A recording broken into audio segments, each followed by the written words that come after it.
Para que a gente possa aprofundar um pouquinho mais o conhecimento sobre a vitamina B12, é importante conhecer algumas regras sobre a absorção e o metabolismo dessa vitamina. Então, a primeira coisa que a gente vai observar é com relação à questão gástrica e a vitamina B12. Então, olha o que ocorre. Vou fazer um desenho aqui para você. A gente tem aqui o esôfago e o estômago. Ou seja, o alimento ingerido ele vai descer pelo esôfago e chegar no estômago. O primeiro ponto é que a B12 que chegou desse alimento, para que ela seja retirada do alimento, é necessária a presença de ácido no estômago. O estômago precisa estar ácido para que aconteça essa retirada. Então, aqui já vale 2 pontos para a gente conversar. Um dos pontos é que muitas pessoas que tomam antiácidos ou qualquer medicamento que reduz a acidez do estômago, isso favorece a má absorção de vitamina B12. E o outro ponto é que com o envelhecimento é muito comum para algumas pessoas perderem ou reduzirem a quantidade de ácido no estômago. Então o envelhecimento é um fator de risco para a deficiência de vitamina B12. Não é à toa que algumas entidades norte-americanas recomendam que todas as pessoas com mais de 50 anos de idade façam uma suplementação de vitamina B12, comendo ou não comendo carne, por conta dessa questão gástrica ligada ao envelhecimento. Bom, então a primeira regra é que precisa ter ácido no estômago para absorver a B12. A segunda regra é que o nosso estômago produz um elemento chamado fator intrínseco. Eu vou abreviar como FI, fator intrínseco.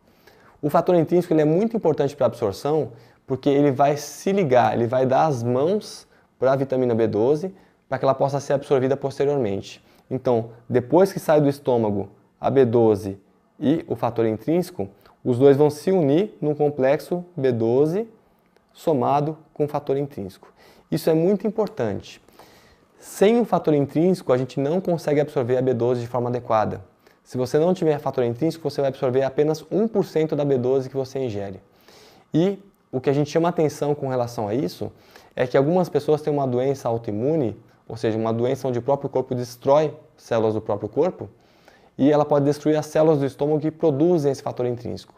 Então, pela falta de B12, isso vai ocasionar posteriormente uma anemia, e isso tem um nome específico, chamado anemia perniciosa. Essa condição não tem nenhuma relação com a dieta vegetariana. É uma relação devido a esse ataque das células que produzem esse fator intrínseco, e a pessoa vai desenvolver essa anemia por conta desse ataque. Então ela pode estar ingerindo B12, uma quantidade muito boa, só que essa B12 passa direto e não é absorvida por conta da falta desse elemento. Tá? Então a primeira regra precisa de ácido no estômago, a segunda regra precisa produzir o fator intrínseco. A terceira regra é que a absorção da vitamina B12 ela vai ser feita no final do intestino delgado. Ou seja, a gente tem o intestino delgado e depois tem o intestino grosso, que é onde se formam as fezes.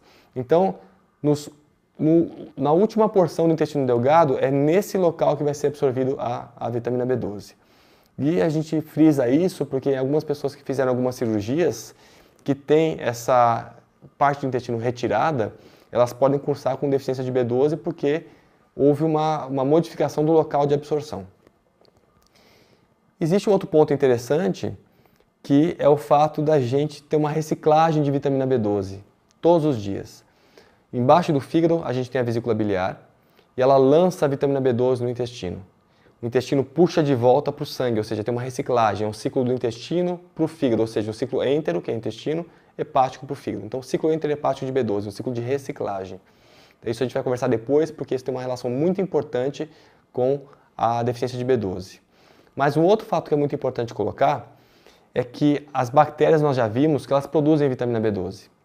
E no intestino grosso, que é onde formam as nossas fezes, a gente tem uma quantidade muito grande de bactérias. E essas bactérias de fato produzem a vitamina B12. Só que o local de absorção é anterior, é no intestino delgado. Então surge sempre a nossa ideia, uma ideia na nossa mente. Poxa, mas essa B12 que eu estou produzindo não vai ser absorvida?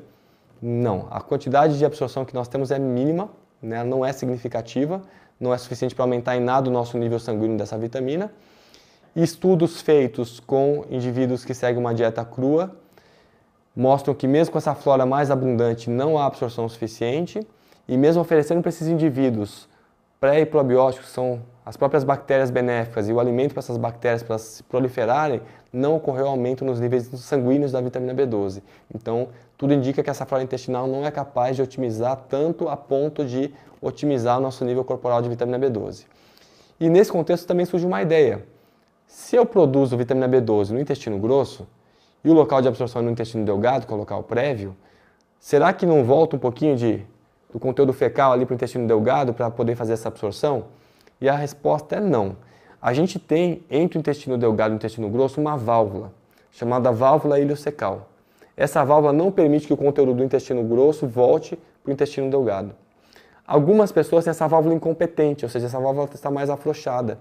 Então pode acontecer de voltar um pouquinho desse conteúdo fecal.